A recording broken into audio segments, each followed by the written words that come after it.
As West Virginia Governor Patrick Morrisey, Governor, we appreciate you joining us here on Newsmax. And first, we certainly have to express our condolences and our prayers to the families of those National Guard troops and the entire state of West Virginia. How are you folks doing? And I know that you've had a chance to meet with the families. How are the families doing? You know, this is a really tough time in West Virginia. Todd, I want to thank you for having me on because I know that the families have been through a lot. The Guardsmen, these folks, the spotlight's on them, but I think they're reacting with so much poise today, and there's so much positive energy because they're trying to send all their prayers, send all their positive spirit to Andrew because he's fighting for his life, and we want to do everything we can to help him survive.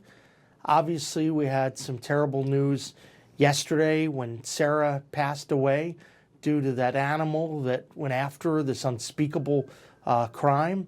But I know West Virginians are praying and they're hopeful for Andrew's full recovery. And it's going to take some time to hear about that. But that's what my focus is on right now. How does West Virginia heal and how does it get stronger? And I think the way we do it is through prayer and by sending our positive messages to the families of Andrew.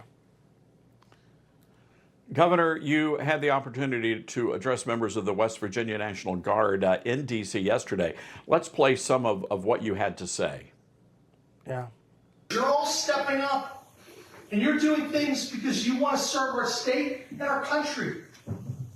What in the world could be more noble than that? That's because you guys have something inside you, which is hard for people to quantify. But wow. It's something pretty amazing. Governor, those were some pretty moving words, and I'm wondering the one-on-one conversations you had with the Guardsmen. How are they doing, and what is their thought process right now through all of this? Well, first I can tell you that so many of the Guardsmen, they love Sarah and Andrew, right? These were popular folks. People loved them. They respected them. And they came to the hospital to show their support for them. So these are people also who were volunteering. Todd, let me repeat that.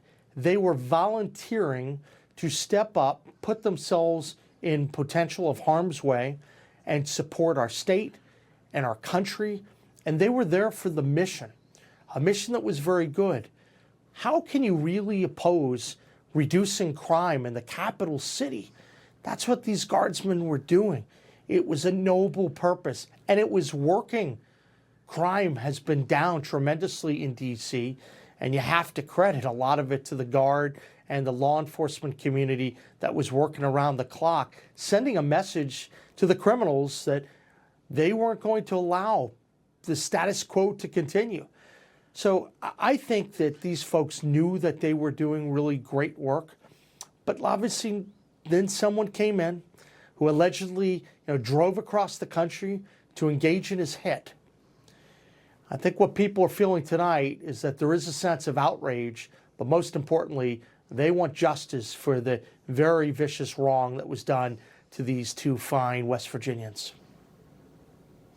And I have no doubt that is going to happen. Governor, I wish we had more time with you, but please know that the thoughts and prayers of the Newsmax audience, they're with you fine folks there in West Virginia tonight.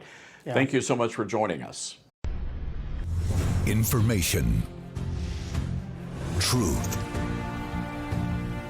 is freedom. Is Newsmax. It's real news for real people.